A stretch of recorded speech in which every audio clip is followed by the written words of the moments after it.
भरपूर बहिणी बँकेत गेल्या.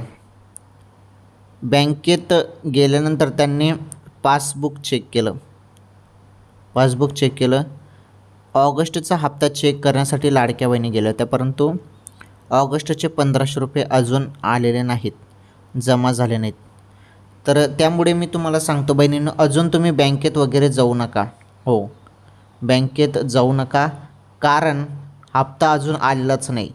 हप्ता जेव्हा सुरू होईल, हप्ता अजून आलेला नाही, हप्ता सुरू होईल तेव्हाच तुम्ही बँकेत जा आणि चेक करा की पैसे आले की नाही. अजून जाण्याचं काहीच कारण नाही. तसेच तुम्हाला बँकेत पण जाण्याची गरज नाही, कारण जेव्हा पैसे येतात तेव्हा तुम्हाला मोबाईलवरती SMS येतो. ओके. आणि ज्यांच्याकडे मोबाईल नसेल किंवा ऑनलाईन नसेल तर मग तुम्ही व्हिडिओ बघत राहा आपले, तुम्हाला सर्व माहिती आपल्या चॅनलवर पाहायला मिळेल. तर लवकरच हप्ता जमा होईल आणि हप्ता जमा झाल्यानंतर मी तुम्हाला सांगतो. ओके.